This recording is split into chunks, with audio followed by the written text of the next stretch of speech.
Mariana Victoria entered the world, not as a child meant to be loved, but as a bargaining piece carved from silk and expectation.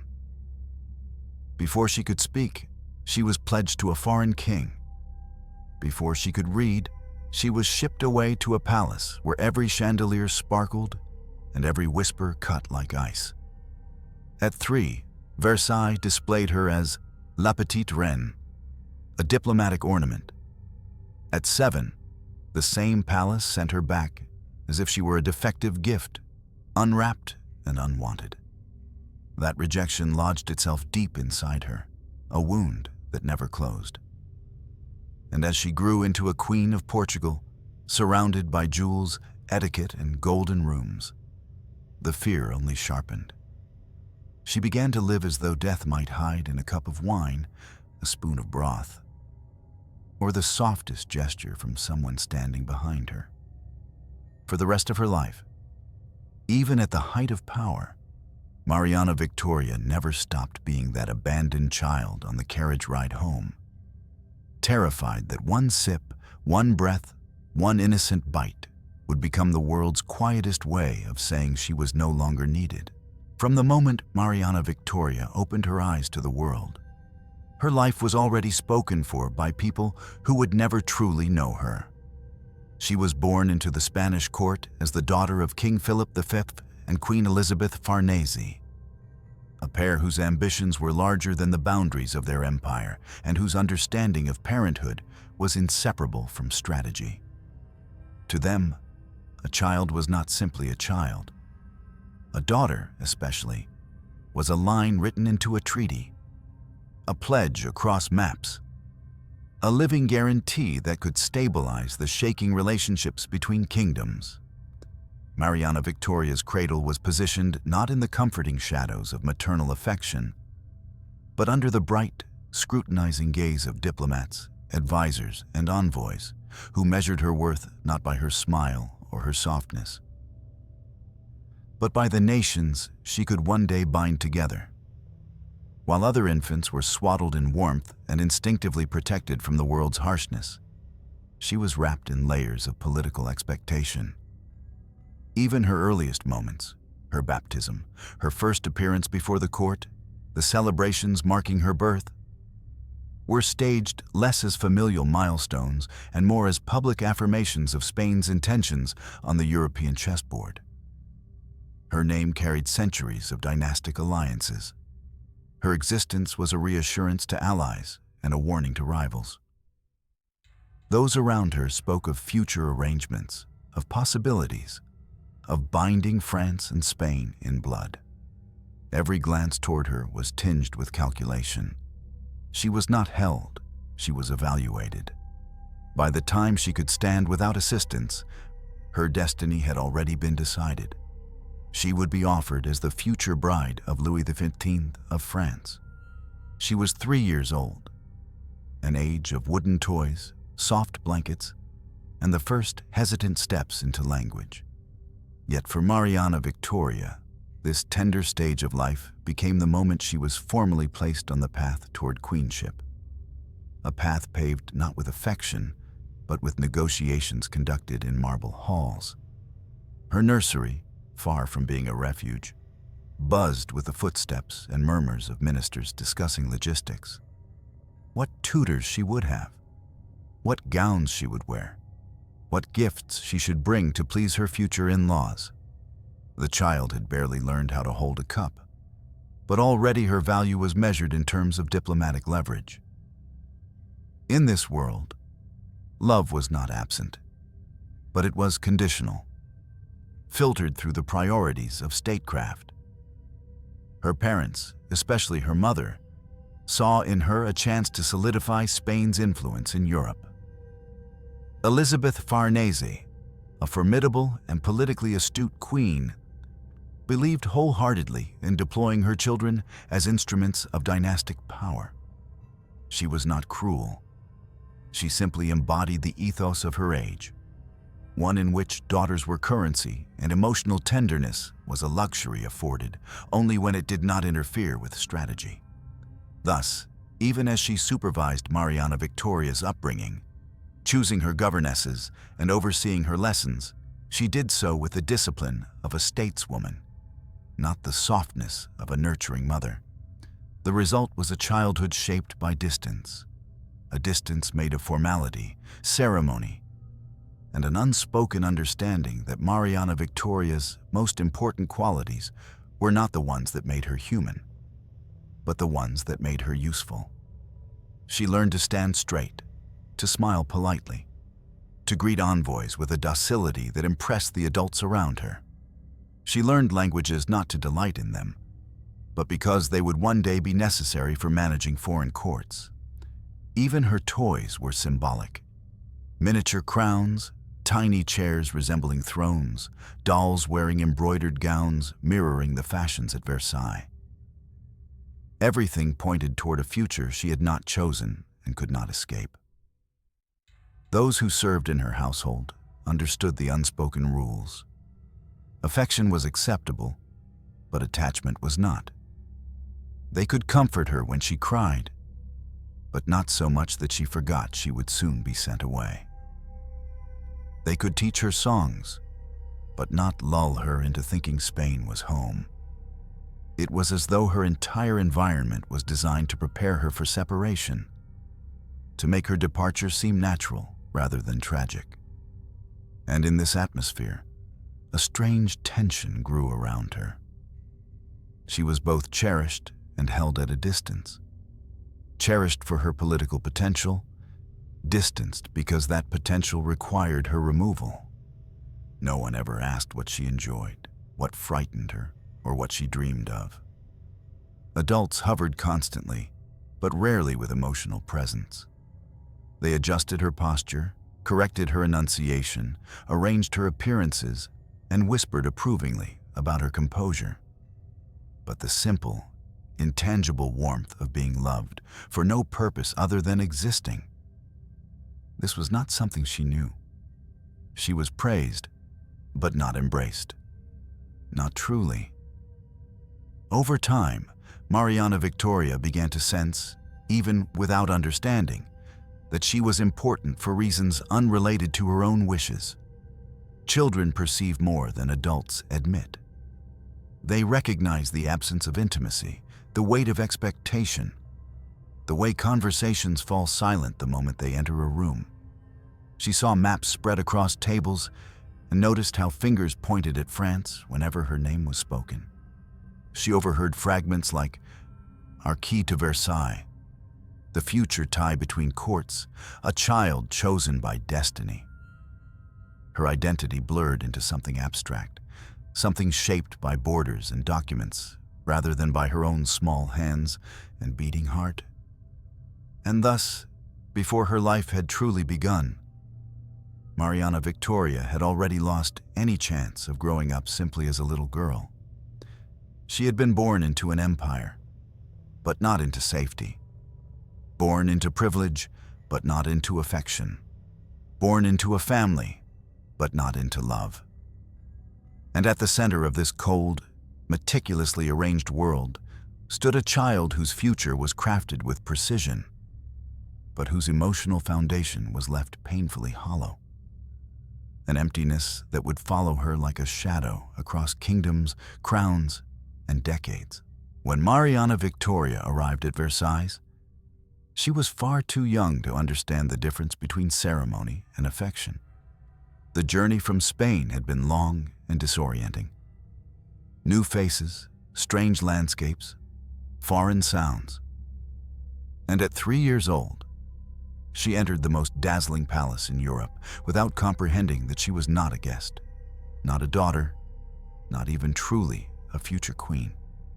She was an offering, an answer to a treaty, a child placed upon the altar of diplomacy. Versailles welcomed her with choreographed splendor. Musicians playing triumphant processions, courtiers bowing with rehearsed elegance, and nobles displaying smiles that never reached their eyes. They called her La Petite Reine, the Little Queen. But the title was less an embrace than a label. something to pin on her so the court could categorize her, admire her, and ultimately discard her when convenient. To the French, she was a symbol of reconciliation after decades of conflict between Spain and France. A tiny figure in embroidered gowns, she became a living reminder of peace, a decorative assurance that the two Bourbon branches were aligned. And yet, beneath the glittering surface, the French court harbored doubts. Louis XV, barely older than a child himself, needed an heir urgently once he reached adulthood. France had endured a succession crisis that shook the dynasty to its core, and waiting for a young bride to grow old enough to bear children was seen by many courtiers as a reckless gamble.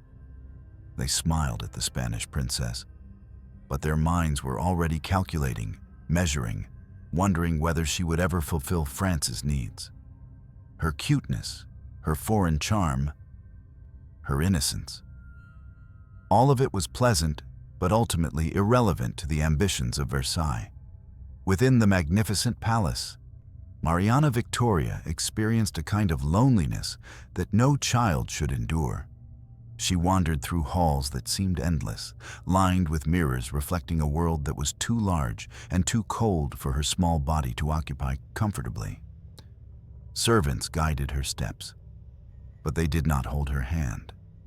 Tutors taught her French, court etiquette, and the rituals of royal life. But none of them saw her tears as anything other than minor inconveniences. She learned quickly that crying earned scolding, not comfort. That hesitation was labeled disobedience. That speaking Spanish reminded the French of her foreignness. She became quiet, observant, obedient. Not because she understood, but because she sensed that being anything else would make her even more out of place. Louis XV, her intended husband, treated her with a distant politeness. He was 11, still a boy, overwhelmed by the pressures of monarchy, living under the suffocating guardianship of adults who feared another dynastic collapse. To him, Mariana Victoria was less a companion and more a solemn reminder of the responsibilities forced upon him. They occasionally played together, but their interactions were observed by dozens of watchful eyes. Their childhoods, which should have been filled with spontaneity and laughter, became carefully supervised performances. For a brief moment, the two children formed a fragile connection, an unspoken bond forged from shared isolation. But even that tiny spark of warmth would not be enough to protect her. As time passed, Mariana Victoria's presence at Versailles became increasingly inconvenient. She was still small, still growing, still years away from being able to fulfill the role France demanded. Whispers began to circulate among the courtiers. She is too young. We cannot wait. France needs heirs. The kingdom cannot depend on a child bride. The regent, Philippe d'Orléans, who oversaw the kingdom during Louis XV's minority, grew impatient with the arrangement. Political winds shifted, new alliances appeared more advantageous, and the small Spanish girl who had been welcomed with orchestras and fountains was quietly reevaluated. The smiles she received became thinner. The silences grew heavier. Rooms once filled with attention now echoed with absence. And then, one day, without warning, the decision was made. The engagement was dissolved. The treaty altered, the alliance with Spain weakened, and Mariana Victoria, at the age of 7, was informed, though no one bothered to explain in terms she could fully understand, that she would be sent back, returned, like goods that failed to satisfy the buyer. The reaction at court was swift and merciless. Some celebrated the decision as a triumph of strategy. Others shrugged it off as an inevitable correction. Few, if any, considered the emotional devastation of the child at the center of it all. She asked questions no one could answer gently. Why do they not want me? Did I misbehave? Did I say something wrong? Why can I not stay? Her governess attempted to soothe her, but the explanations were vague, evasive, empty. And so, on a cold morning, Mariana Victoria was placed into a carriage, stripped of her title, stripped of her borrowed status, stripped of the fragile belongings she had tried to build. Her journey back to Spain was marked by confusion and heartbreak. The grand halls of Versailles had not given her love, but they had given her a routine, a world to navigate, and the faint illusion of importance. Being removed from it was not simply travel. It was exile. She cried for Louis XV, for the tutors she had tried to please, for the rooms she had memorized, for the future she had been told was hers. She also cried for herself, though she did not yet know the name for the wound forming inside her. Rejection. By the time she reached Spain, she had learned a brutal lesson that no 7-year-old should ever encounter. That in the world of kings and queens, love is conditional, belonging is fragile, and a child can be embraced one moment and discarded the next. It was a lesson that would shape not only her future relationships, but her sense of self, her fears, her anxieties. Versailles had given her a crown made of glass, and then shattered it without remorse. And the shards would remain inside her for the rest of her life. When Mariana Victoria returned to Spain, the palace doors opened for her. But no one knew how to welcome a child who carried the weight of a diplomatic disaster.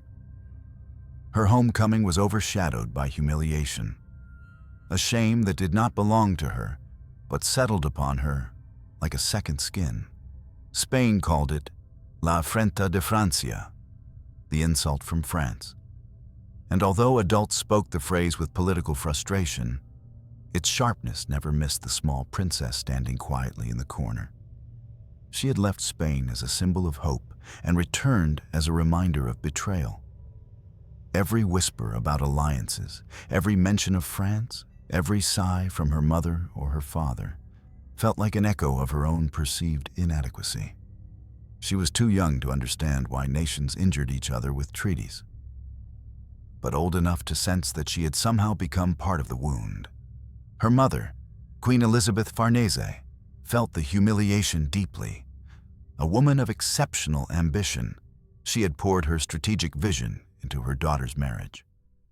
Losing France meant losing face, losing influence, losing a cornerstone of her political architecture. Though she loved her children in her own complex way, the Queen struggled to separate her maternal instincts from her dynastic goals.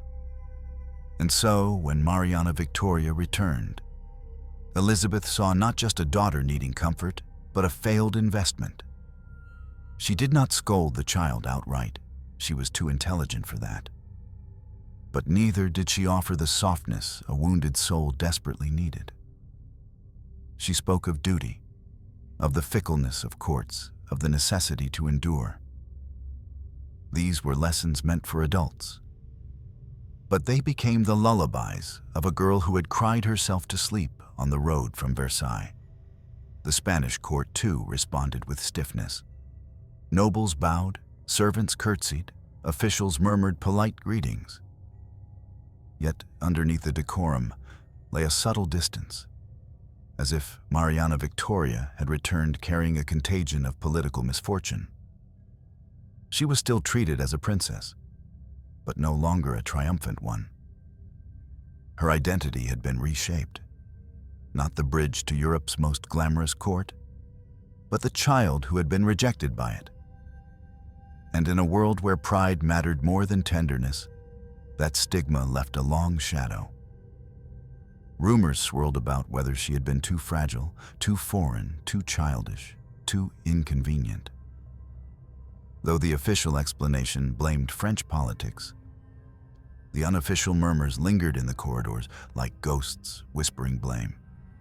Still, time did not stop for her sorrow. As she grew older, the court began to consider her future once again. She was too valuable, by birth, by blood, by lineage, to be allowed to drift into obscurity. A new plan began to take shape, sketched in the same cold, meticulous lines that had defined her early childhood. If France no longer wanted her, perhaps Portugal would. Across the Iberian Peninsula, in a neighboring kingdom marked by its own political complexities, lived Joseph, the heir to the Portuguese throne. He was older than she was, already being groomed for kingship, and Portugal sought ties that might strengthen its diplomatic standing. Spain saw an opportunity to mend its wounded pride, and Mariana Victoria saw nothing yet. She was only 11. The negotiations moved swiftly. Treaties were drawn, expectations outlined, dowries calculated. Once again, her name was spoken in meeting rooms where she was never present. Once again, her fate was sealed by signatures on parchment. Once again, she was prepared for a journey, a separation, a transformation. But this time, the process was different. Not because the world had become kinder, but because she had. She was older now, more aware of what it meant to be exchanged between kingdoms, more cautious with her hopes. Versailles had taught her that belonging could vanish without explanation. It had taught her that foreign courts smiled before they discarded. It had planted in her a fear that promises could evaporate, leaving only confusion and loneliness behind. And yet, beneath the layers of anxiety, there was also a flicker of something else, an instinctive desire to reclaim some sense of worth. She wanted to be wanted. She wanted to be chosen, not returned. She wanted the next court to look at her without seeing a diplomatic failure. In her private moments, she rehearsed French phrases she had learned in Versailles, practiced curtsies she had perfected there, clung to the lessons of etiquette as if they were talismans that might shield her from another rejection. These small rituals gave her a fragile illusion of control in a life that had never truly belonged to her. When the day came for her departure to Portugal, the atmosphere at the Spanish court was subdued. This was not the triumphant celebration that had accompanied her departure to France years earlier. It was quieter, more cautious, as if no one dared hope too loudly. Her parents offered blessings, kisses on the forehead, and speeches about destiny. But none of these gestures erased the memory of how easily destiny had betrayed her before. She stepped into her carriage with a mixture of resolve and lingering pain. Her childhood split by two worlds, one that had rejected her and one that might yet do the same. The journey to Lisbon was long, crossing mountains and plains, carrying not only her entourage, but also her unspoken fears. She had learned to hide them well, presenting the poise that princesses were expected to display. But inside, she traveled with the invisible baggage of her past. The halls of Versailles, the hollow echo of La Petite Reine, the cold dismissal, the tears pressed into embroidered sleeves. And with every mile closer to the Portuguese border, she wondered, would this new kingdom treat her as a queen, or simply as the girl who had once been returned? In Lisbon, she was greeted with ceremony and respect. Portugal did not see her as a failure. It saw her as an asset, a future queen, a young woman whose presence could strengthen the Braganza dynasty. Yet even as applause and cheers rose around her, the wound of rejection remained alive beneath her skin. She smiled for the crowds, bowed before dignitaries, learned new customs with practiced grace. But deep inside, a voice whispered the question forged in Versailles and carried across every border. Will they keep me this time? It was a question she would never stop asking. Lisbon did not greet Mariana Victoria with the icy distance of Versailles, but neither did it give her the safety her wounded heart longed for. The Portuguese court, grand, ancient, and threaded with rivalries, was a place where alliances shifted quietly, where noble houses carried grudges like heirlooms, and where whispers traveled faster than official proclamations. Unlike France, which had rejected her openly, Portugal enveloped her in ceremony, courtesy, and polite admiration. But beneath the politeness lay something far more dangerous. A culture where distrust was as old as the kingdom itself, where poison was not merely a metaphor, but a historical possibility. And for a girl whose earliest trauma had taught her that harm could come without warning, the transition was not a liberation. It was the beginning of a new, subtler confinement. As fiancée to the future King Joseph, Mariana Victoria was quickly introduced to the labyrinth of Portuguese politics. She attended court receptions where noblewomen studied her with guarded curiosity. She sat beside diplomats at dinners where toasts were made with smiles that held no warmth. Everyone knew she had once been promised to France. Everyone knew she had been returned.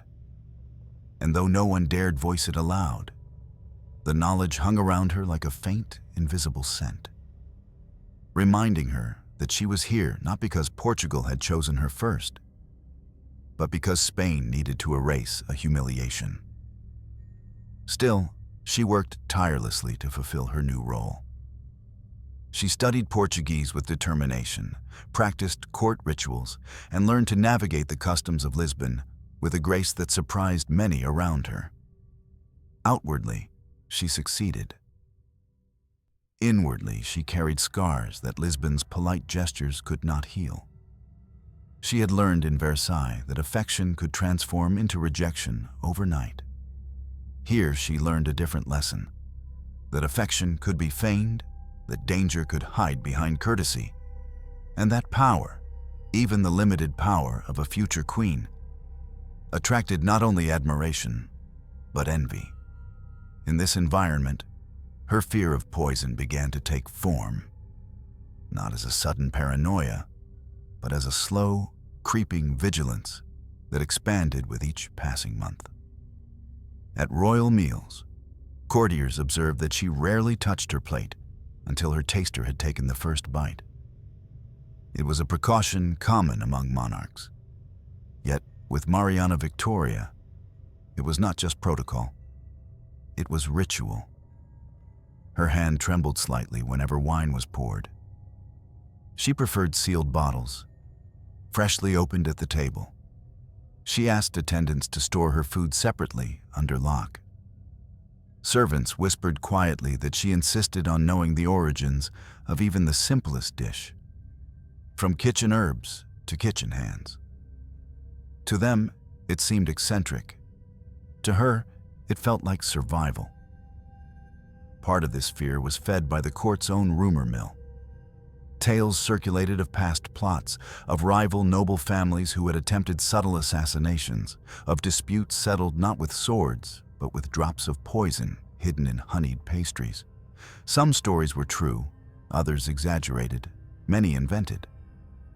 But all of them found fertile ground in Mariana Victoria's mind. She had learned at 7 that those who smile at you can still send you away. Now she learned that those who bow to you might also wish you gone. The Braganza court itself was a mosaic of factions. Powerful families, Sousas, Almeidas, Tavoras, competed quietly for influence. Clergy members aligned themselves with certain political visions, and within the palace walls, Joseph's own relatives maneuvered for proximity to the future king. Mariana Victoria's marriage placed her directly at the center of this web, and although she was careful, respectful, and dutiful, she could feel the tension in the air. Every compliment felt like a question. Every gift felt like a test. Every smile felt like a mask. She began to adopt a habit of surveying rooms before entering, a subtle scanning of faces to read the temperature of those around her. She positioned herself beside walls rather than in the middle of crowds. She avoided drinking from cups left unattended, avoided accepting sweets from courtiers she did not know, avoided private encounters with rival noblewomen. Her behavior was not dramatic. She hid her anxieties well. But to her closest attendants, it became clear that the young princess was living in a state of perpetual alertness. Joseph, her fiancé, was kind to her in his limited way. He appreciated her intelligence and her devotion, yet he did not fully understand the extent of the fears she carried. Portuguese princes were raised in a world where treachery was a political risk, yes, but not a psychological condition. He saw her caution as prudence, not as the manifestation of a childhood wound. And she did not explain it. The words lodged inside her throat, bound by the shame of being a girl who had been sent back once, terrified of being discarded again, this time not by rejection, but by something far quieter. Lisbon's beauty, too, worked against her. The glittering river, the golden light, the mosaic-tiled streets. It all suggested a sense of ease that she could not feel. It is difficult for a wounded heart to trust softness, difficult for a vigilant mind to relax in a place that appears peaceful. She often spent evenings gazing over the Tagus from palace balconies, watching ships drift past like floating lanterns. The world seemed calm, but inside her, turmoil settled deeper each day. For Mariana Victoria, safety was not a room, not a kingdom, not even a crown. It was an illusion she had lost at 7 and never found again. And in Lisbon, surrounded by wealth, reverence, and ritual, she discovered a new truth. That power does not eliminate fear. It merely gives fear more corners to hide in and more shadows to take shape.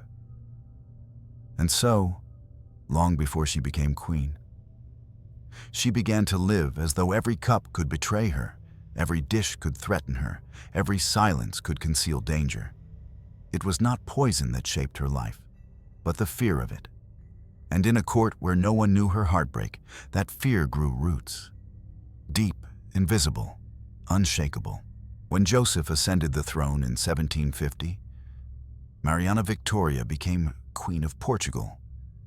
An elevation that looked triumphant from the outside, but felt, to her, like being lifted onto a stage with brighter lights and darker shadows. The coronation banners fluttered across Lisbon. Church bells rang from dawn until the last crimson traces of sunset faded. Nobles bowed, kissed her hand, and praised her grace.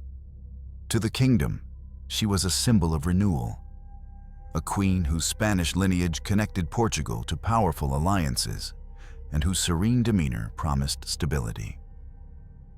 But to Mariana Victoria, the grandeur masked a truth she could not ignore. Becoming queen did not free her from fear. It magnified it. With the crown came a new level of visibility. The eyes watching her multiplied, courtiers evaluating her influence, ministers assessing her reliability, foreign ambassadors gauging her intentions. She felt as though her life had been placed beneath a glass dome.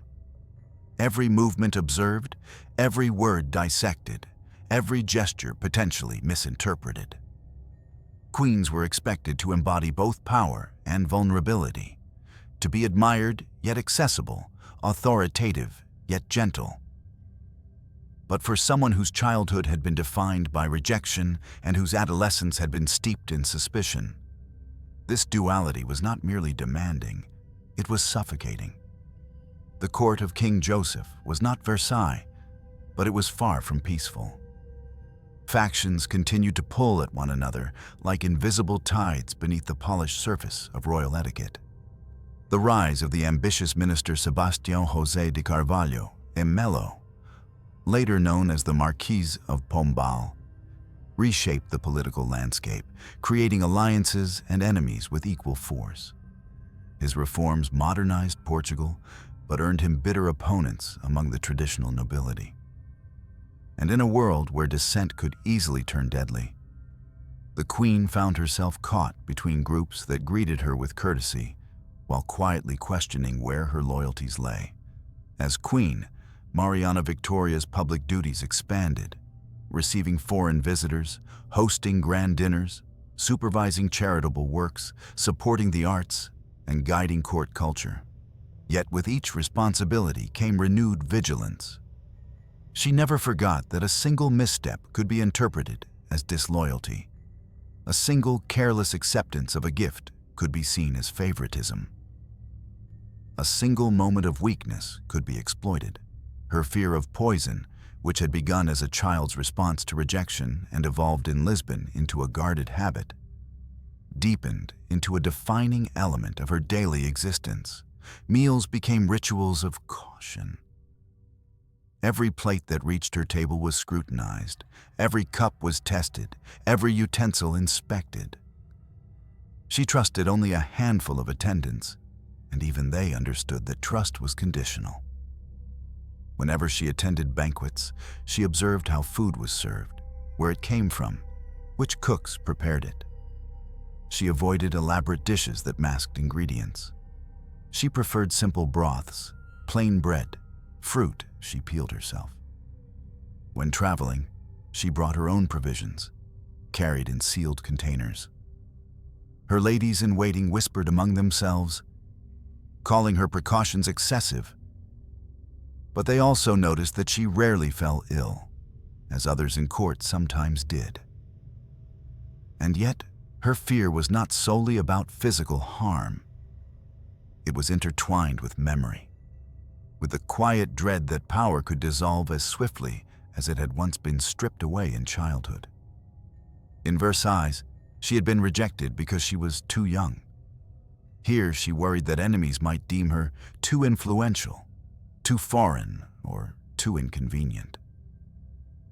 Kings could be dethroned. Queens could be quietly removed. It had happened in other courts. It could happen in Portugal. Every gesture of respect could hide ambition. Every supportive word could conceal resentment. The higher her position, the deeper her unease. Even Joseph, though affectionate, could not shield her from all threats. His reign was marked by tension between tradition and reform, clergy and state, nobility and monarchy. The Queen stood beside him as an emblem of unity, but inside she felt divided by fear. She learned to maintain a public calm that belied her private turmoil, smiling gently during ceremonies while her pulse raced at the sight of an unfamiliar servant pouring wine, nodding politely during diplomatic receptions while her eyes scanned the room for anything amiss, reassuring foreign envoys while her own mind whispered reminders of how fragile alliances could be. Religion became her refuge, yet even there she found reasons to worry. She prayed fervently, lighting candles at chapels and seeking solace in the Virgin Mary's compassion. But kneeling in silence, she often found her thoughts drifting to darker corners of memory. The carriage ride back from Versailles, the mocking whispers at the French court, the knowledge that entire kingdoms could cast her aside. Faith soothed her, but it did not erase the imprint of fear. As queen, she was expected to produce heirs, maintain unity among noble families, and project strength in times of crisis. She fulfilled these roles dutifully, even admirably. But the emotional cost remained hidden behind embroidered silks and diplomatic smiles. Her children loved her deeply, yet even motherhood could not dissolve the vigilance that had become her second nature. When they ate with her, she insisted on tasting rituals. When they played in palace gardens, she kept attendants close. When they traveled, she ensured routes were secured and provisions inspected. People said she was overly cautious. They did not understand that caution was the only form of control she had ever known. To the outside world, Mariana Victoria was a successful queen. Dignified, steady, devout, a pillar of the Braganza monarchy. But inside the golden ceremony, she lived in a fortress built from memory and anxiety. The more the kingdom expected of her, the more she feared losing everything, because she knew too well how swiftly a life could be unmade with a single decree, a single betrayal, a single sip. Power had not healed her childhood wound. It had deepened it, stretched it, given it new shadows. And now, wearing a crown that glittered under candlelight, she felt more exposed than ever. An abandoned child wrapped in royal robes, guarding against dangers no one else could see. Praying each day that fear itself would not be the thing that finally destroyed her. The morning of November 1st, 1755, began with the illusion of peace. Lisbon awoke to the soft rustle of ocean winds, the scent of spring lingering despite the approaching winter, and the sound of church bells echoing across the city for All Saints' Day. Mariana Victoria, now Queen of Portugal, prepared for Mass with the same cautious solemnity that marked all her routines. She adjusted her veil, whispered a prayer, and held her rosary with fingers that trembled as they often did, though today she could not say why. Something felt wrong, as if the air itself were holding its breath. Moments later, the earth tore open. The first tremor struck like the sudden crack of judgment, violent and disorienting. Chandeliers swung wildly, tapestries trembled, and marble floors lurched beneath her feet. Screams erupted through the palace corridors. Servants ran, courtiers fell to their knees, and the queen herself clung to a doorway as the walls groaned like wounded animals. The palace, which had always seemed eternal, now shifted as though it might collapse at any second. She heard the deep, unnatural roar of the earth, a sound unlike anything she had ever imagined. And for a heartbeat, she believed the world was ending. Then the second tremor came, stronger than the first. Statues toppled, windows shattered, and columns cracked open like bones. Outside, the city was splitting apart. Churches crumbled mid-mass, crushing priests and worshippers beneath altars. Houses collapsed into clouds of dust. Streets buckled and twisted. And from the harbor, the sea retreated with a terrifying hiss, pulling ships toward an impossible horizon. Mariana Victoria stumbled through the chaos, guided by attendants who themselves could barely stand. Her mind raced, not with political fears this time, but with something far deeper. Was this punishment? A reckoning? God's voice made manifest in stone and fire? When the shaking finally stopped, the silence that followed was more horrifying than the noise had been. Then the screams began again. The queen reached a balcony and looked out over Lisbon, only to see a nightmare stretching across the horizon. Entire neighborhoods lay in ruins. Bell towers had collapsed. Fires erupted everywhere, fed by overturned candles and shattered oil lamps. Smoke rose in pillars, blotting out the sky. From the river, the first wall of the tsunami approached, an enormous, swelling mass of dark water that swallowed everything in its path. She watched as it crashed into the harbor, engulfing ships, docks, warehouses, and the fleeing crowds. People disappeared beneath the waves. Others clung desperately to debris. The city she had tried so hard to trust, the kingdom she had learned to navigate, was being erased before her eyes. And in that moment, something inside her broke. Not the quiet fracture of childhood rejection, but a deeper, more terrifying rupture. This was not the hidden poison she had long feared. This was God's hand. The survivors stumbled toward the palace grounds seeking refuge. The injured cried out, some with broken limbs, others burned, others still covered in the dust of collapsed buildings. The queen moved among them in a daze, offering water, directing attendants, trying to steady the trembling of her own hands. But it was impossible to help everyone. Impossible even to comprehend the scale of devastation. As hours passed, the fires grew. Lisbon burned as if heaven had set it alight. The heat pressed against her skin, the smoke stung her eyes, and every scream lodged itself in her chest. She prayed, not with the gentle devotion of years past, but with the desperate urgency of someone begging to be spared. That night, the queen did not sleep. She sat near a makeshift encampment outside the palace, surrounded by frightened nobles and commoners alike. The aftershocks continued, each one jolting her body, each one rekindling her terror. She clutched her rosary until her knuckles turned white, whispering the same plea over and over. Lord, forgive us. Have mercy. Do not take more. In the days that followed, the scale of the catastrophe emerged. Tens of thousands were dead. Entire districts had vanished. Churches, the places where she believed God's protection resided, had been among the first to fall. She struggled to reconcile her faith with what she had witnessed. If God could shatter a city filled with worshippers on a holy day, what hope did she, a flawed queen, have? Her fear of poison, once tied to human treachery, now expanded into something larger. It was no longer just a fear of plots, rivalries, or hidden malice. It became a fear of divine retribution, of cosmic forces beyond comprehension.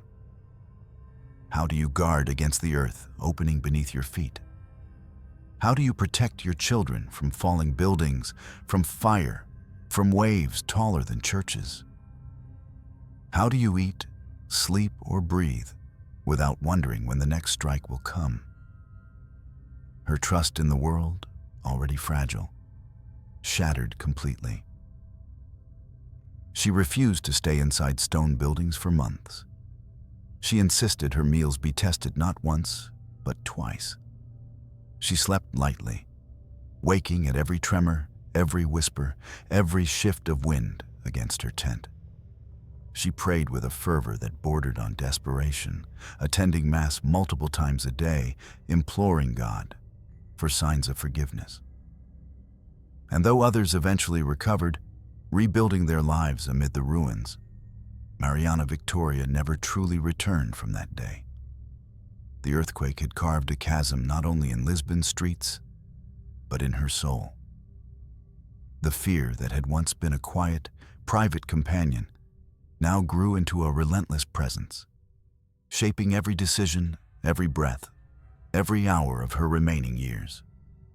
She had survived the catastrophe. But the part of her that believed the world could be safe again, that part had died in the rubble, in the months and years after the earthquake. Mariana Victoria transformed, not through political strategy, not through royal duty, but through fear sculpted into devotion. Lisbon was rebuilt. Palaces rose from ashes. The kingdom moved forward with resilience admired across Europe. But the Queen's inner world did not rebuild itself so easily. The morning of November 1755 had split her life into two eras, before she saw the world collapse, and after she understood it could collapse again at any moment. And the only force she believed could shield her from another catastrophe was God, if she could somehow earn His protection. Her faith, once quiet and structured, deepened into something fervent and consuming. She attended Mass not out of ritual, but necessity, as if each prayer were a stone added to a fragile barrier standing between her and disaster. She rose before dawn to recite long devotions, whispering prayers as though each syllable carried the weight of her survival. Her chaplains grew accustomed to her presence in the palace's private chapel at unusual hours, sometimes in the late morning, sometimes deep into the night, when only candles lit the vaulted ceilings. They would find her kneeling, shoulders trembling, praying with a kind of urgency they could not soothe. But prayer, for her, was not peace. It was bargaining. She fasted excessively, convinced that discipline of the body might pacify a universe that seemed eager to punish. She donated to monasteries and hospitals in hopes of appeasing divine judgment. She ordered daily masses for the souls of earthquake victims, partially out of compassion, but also because she feared those souls might otherwise wander unsettled and unsettle the kingdom in return. Her piety became a shield, but a fragile one, cracked by doubt and fevered by superstition. Even in church, she could not escape fear. She sat near exits in case tremors returned. She avoided standing beneath heavy arches, and whenever the choir's voices echoed too loudly, vibrating against stone, she flinched. Memories of collapsing churches rushing back like waves. The palace chaplain tried to reassure her. "Your Majesty, God protects those who trust in Him." But trust had become a luxury she no longer possessed. She believed in God fiercely, yet she feared Him just as fiercely. Her devotion was not rooted in comfort or joy. It was the devotion of someone pleading with an unseen force to spare her life. The court noticed her transformation. Some whispered that the queen had become too holy, withdrawing from social life, declining festivities, and preferring chapels to ballrooms.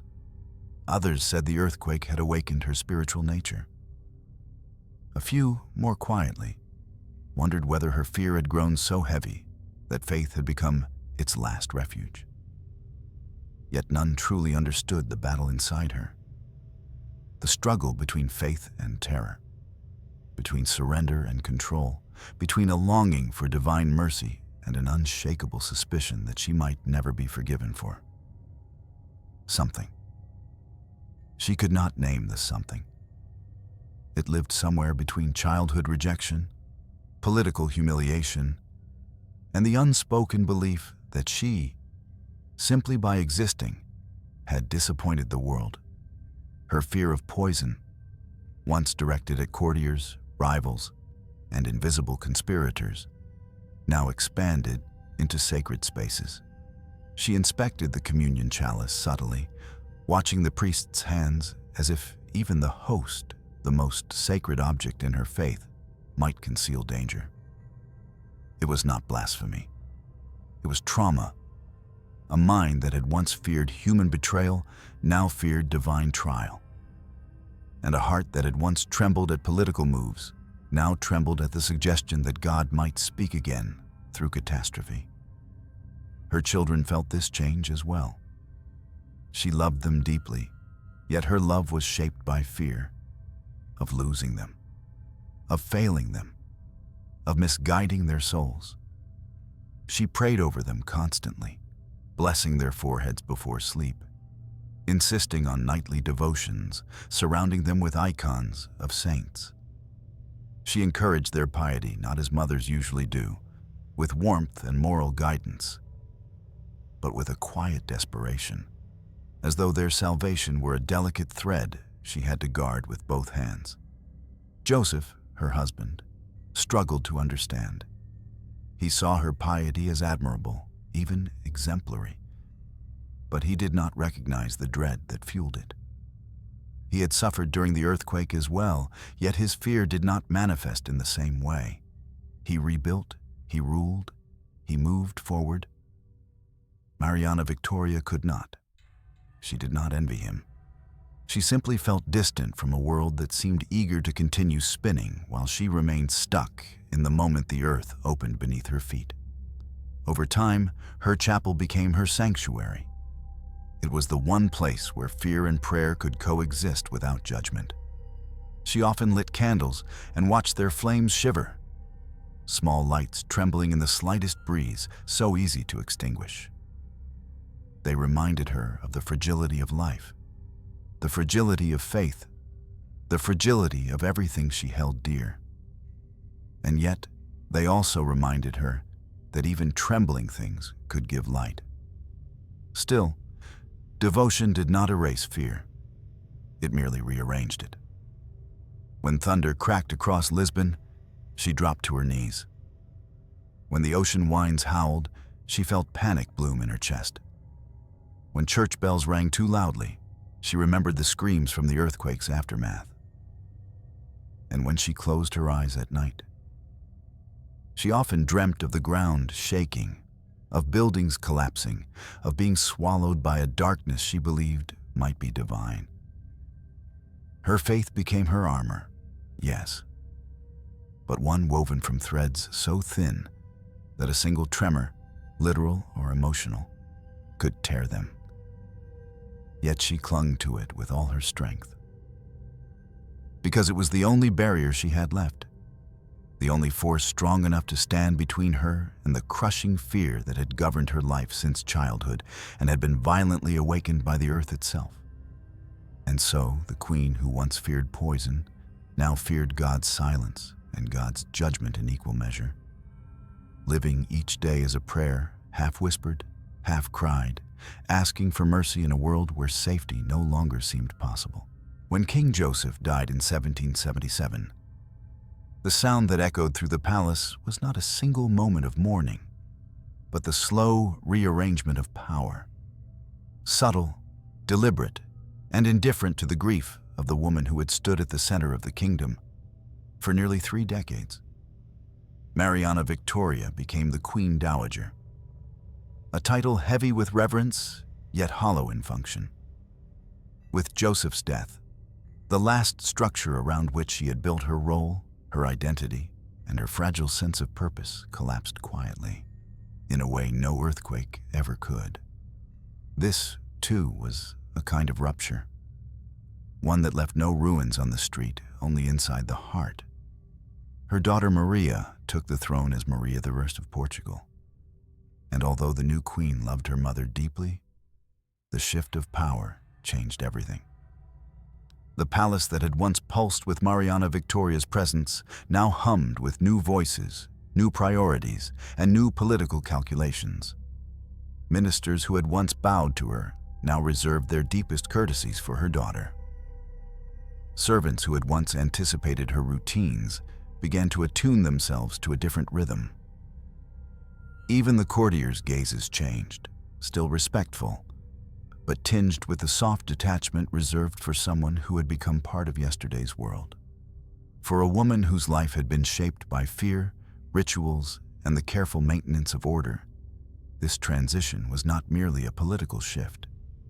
It was an emotional dislocation. She had spent years building protective routines, tasting rituals, prayer schedules, cautious interactions, and now found herself in an environment where fewer people felt obligated to accommodate them. Her influence had evaporated. Her anxieties, however, had not. She moved to smaller residences within the palace complex, spaces that mirrored her shrinking public life. The rooms were comfortable, but quieter, more shadowed, more introspective. Instead of bustling corridors and constant audiences, she encountered long stretches of silence. At first, she welcomed the stillness, believing it might soothe her troubled mind. But stillness has a way of amplifying what noise once drowned out. Without the obligations of queenship, without the continuous procession of ceremonies, her thoughts grew louder, sharper, more insistent. Her routines persisted, meals were still tested, doors were still locked. Visitors were still evaluated with gentle scrutiny. Servants learned that, even in reduced circumstances, the Dowager Queen expected the same precautions that had shaped her life as monarch.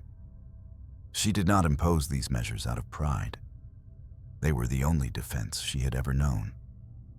Without them, she felt vulnerable, exposed, unmoored.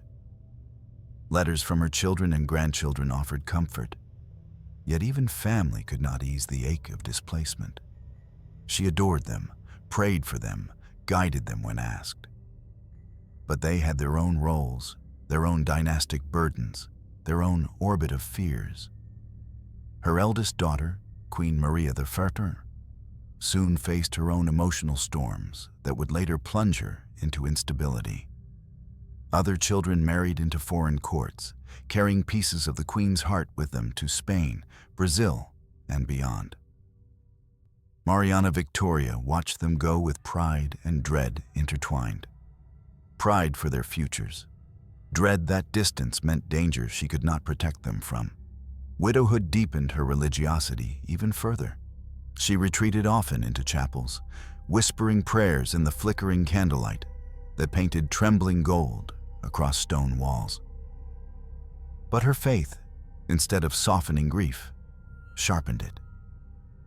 She saw Joseph's death as another sign of fragility, another reminder that life could be overturned in an instant. Losing him felt like losing the last anchor in a world she had never fully trusted. The political landscape also shifted dramatically. Pombal, the formidable minister whose rise had defined much of her queenship, fell from power shortly after Joseph's death. The court was consumed by purges, reversals, and vendettas. Those who had once feared him now sought revenge. Those who had once opposed him returned triumphantly. Mariana Victoria, who had always maneuvered carefully between factions, saw these changes with weary apprehension. She had no desire to influence them. She simply wished not to be caught in their crossfire. And so she withdrew, not out of bitterness, but out of exhaustion. She spent her days reading devotional texts, writing letters, overseeing small charitable acts, and maintaining the routines that gave her mind structure. At times, she walked slowly through palace gardens, accompanied by a handful of trusted attendants. She paused beneath orange trees heavy with fruit, letting the scent of citrus drift around her like a reminder of a world that remained sweet despite its cruelties. But even in the sunlight, she rarely felt warmth. Fear had become too familiar, too deeply rooted to abandon.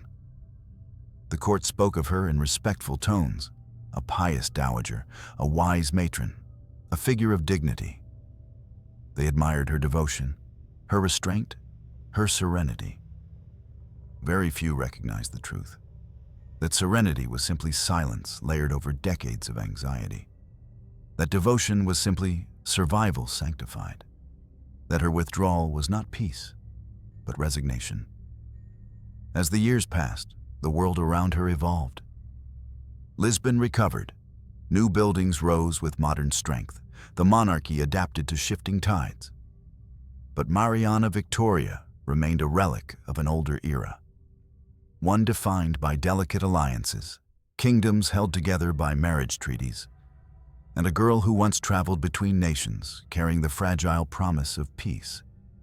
Now she sat in rooms filled with quiet, surrounded by portraits of the people she had loved and feared losing.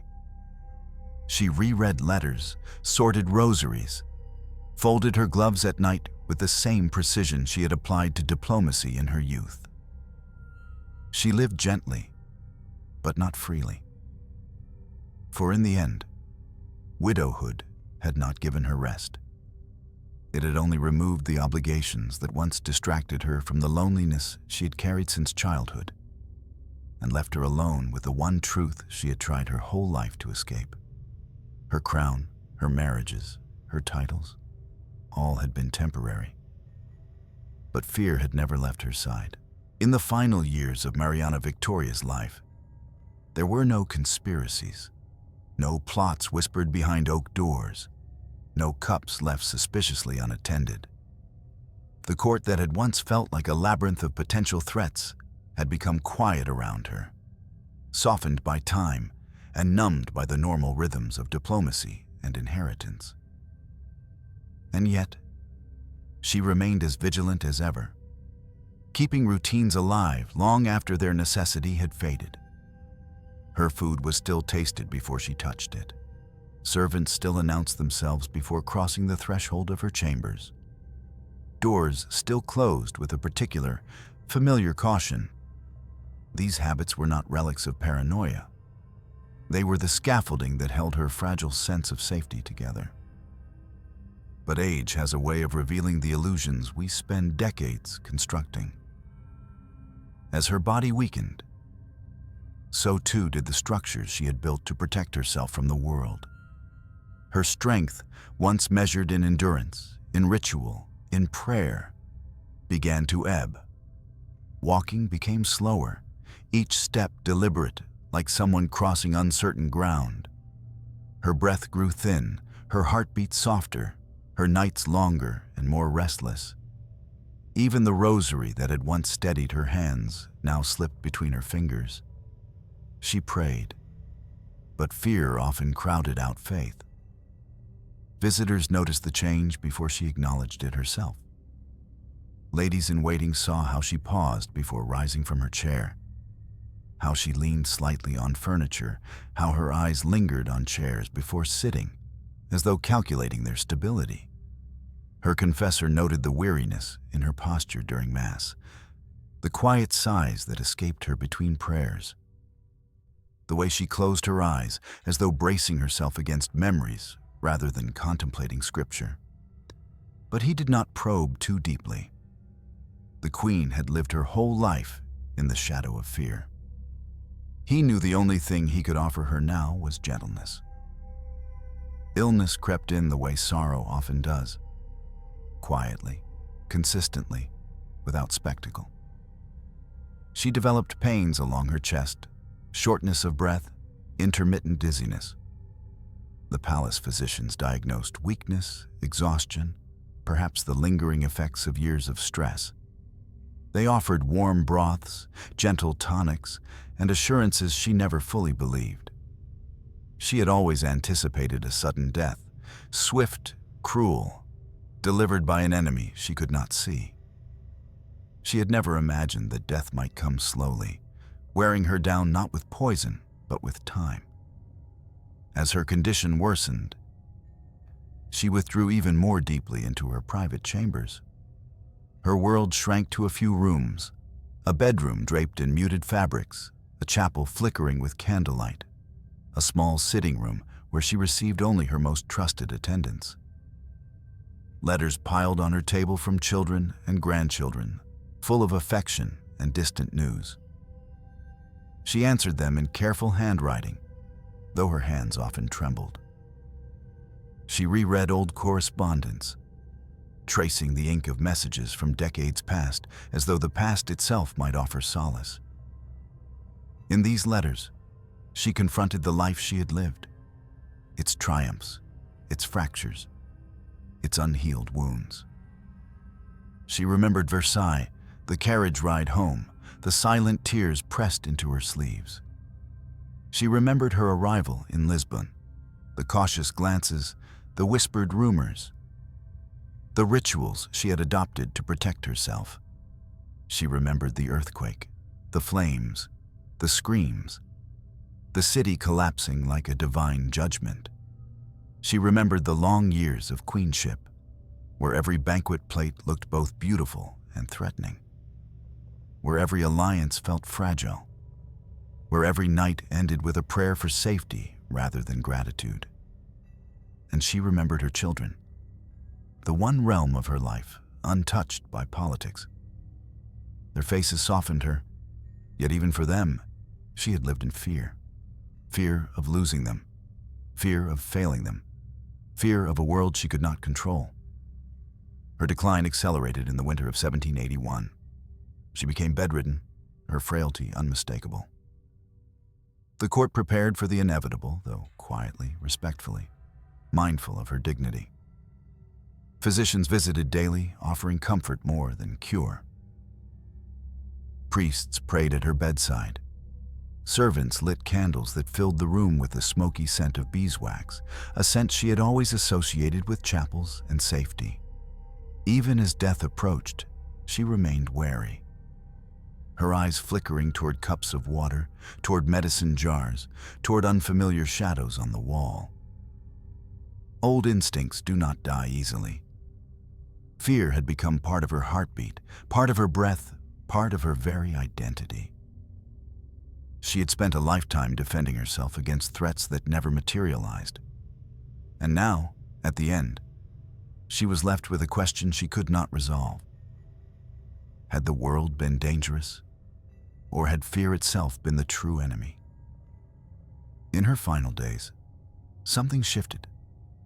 Exhaustion stripped away the vigilance piece by piece. She slept more, she prayed less, not from loss of faith, but from a kind of surrender, as though she finally accepted that God had already written her life's conclusion. She spoke softly to attendants, asked them to read scripture aloud, requested familiar hymns sung in low voices. At times, she reached toward the past, calling out names of people long gone, her mother, Joseph, even Louis XV, whose rejection had shaped the trajectory of her life. On the last evening of her life, she opened her eyes briefly, scanned the room, and seemed, for the first time, to see no threats. Only tired faces, only candlelight, only the quiet presence of those who truly cared for her. She whispered a prayer, not pleading this time, but simply acknowledging the God she had feared and loved in equal measure. When Mariana Victoria died, it was not dramatic. No royal scandal, no whispered poisoning, no sudden catastrophe. Her breath simply grew slower, then stopped. She slipped away as quietly as she had lived, cautious, gentle, unseen by history's louder narratives. Her body had not been destroyed by enemies. Her heart had been worn down by decades of anticipation of danger, rejection, betrayal, judgment. It was not poison that killed her. It was fear accumulated drop by drop, year by year, until it weighed more than her body could bear. History remembers her as a queen, but her real story is that of a child who was once sent back like an unwanted gift, and who spent the rest of her life bracing for the next moment she might be thrown away.